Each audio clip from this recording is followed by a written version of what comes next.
When you think about your career and thinking about when you first started, who were the people that you looked to for inspiration?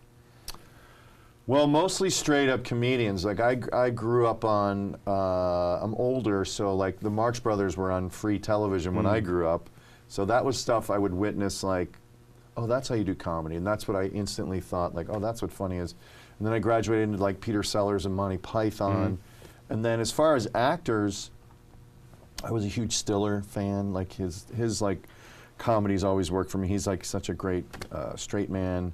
And then people like Will Ferrell and Bill Murray, you know, those would be like sort of the types that I sort of thought, wow, that's an amazing actor, or that's how you do comedy. Yeah, definitely good people to look to. Yeah. So when you were starting out in Chicago, yep. What were some of the early challenges that you faced, or just how did you kind of figure out your First challenge identity? was rent. You know, That's making always a rent. challenge for Nobody's everybody. paying you to do improvised shows in Chicago. So I had probably 100 jobs coming out of college, and then I chased psychology for like a year or two. I was going to be a psychologist, and then I thought the responsibility was too great for that job. Do you ever think about what could have been? What could have been is I could have been a therapist, not a psychiatrist, but a psychologist. And you could be walking into my little practice one day. Just lying down and just laying it all out. I don't think there. I would have lied down. I think I would have had like two chairs. I don't chairs. know, but I guess I'd have the couch if you want. You kind of have to, right? I feel like you're asking people to zone out. It's like that thing in yoga at the end when you get to relax. Everybody falls asleep. Yep. So it's not really conducive to conversation. But the challenges in Chicago, coming out of Chicago, are just, what's beautiful about Chicago is it's an affordable city, and there's great theater and great support. So there's a great comedy community, there's a great theater community, and you can cut your teeth and you can make mistakes and you can do shows every night and you can get venues. And you need That's that. the beauty. Well, you got to hit the boards. You got to get your bones. Yeah. And so that's what like gave me my indie cred. And then I came to New York and with a sketch group called Upright Citizens Brigade, and we got lucky here. And I don't know. So the challenge is, I just say rent and like staying, getting good word of mouth is how we approached it. But nowadays, this was pre-YouTube. So word of mouth was like you coming live to a show down on the Lower East Side and you then see telling a flyer your friends. or something, yeah. Or you'd see a flyer. Yeah, we used to go to Tompkins Square Park. This is we had a voicemail that we paid for when we landed in New York in 1996. That like you paid $15 a month and some guy would write down your messages. Oh my God. That's how old I am. 1996, that was still going on. That's amazing. Isn't that amazing? But you needed that. But you did. And like I said, we were giving flyers out. We were hanging by bus stops. We were hanging by subway stops. Going to like Washington Square Park every Friday. Come see a show.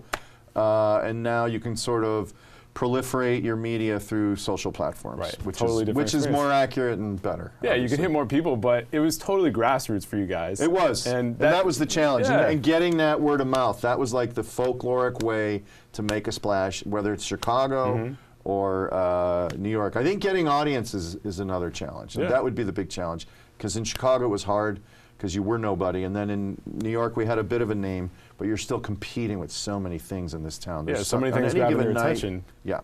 So what are the biggest differences between the Chicago comedy scene and the New York comedy scene? Because, you know, you have somebody like you that was immersed in both. You have some people that do Second City and SNL. What would you say the differences are? Well, now that Upright Citizens Brigade is in New York, I think it's changed. But when we came to New York, there was no place that was hospitable to sketch comedy. So we built a theater that people can do shows for free.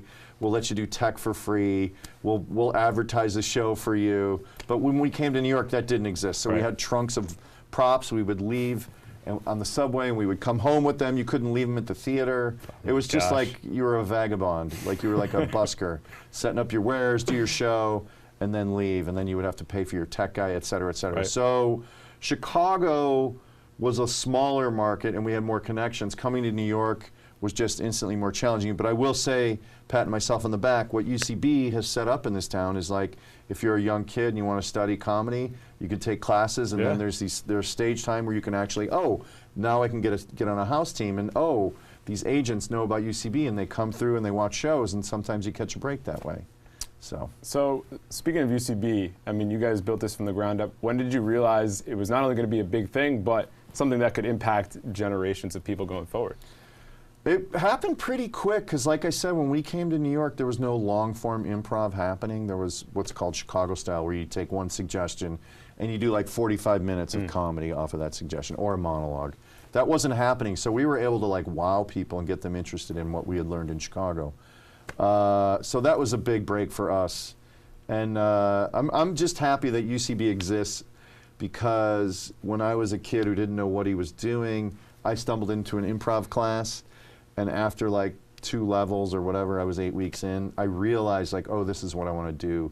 Much like a crack addict when they take a hit of crack and you're stuck. And you're hooked. And that's hooked. it. I took that improv hit, and I like that we have created a place that if people have that gene that says, oh, I want to do improv or I want to do sketch, we've created a place where they can succeed and grow and learn.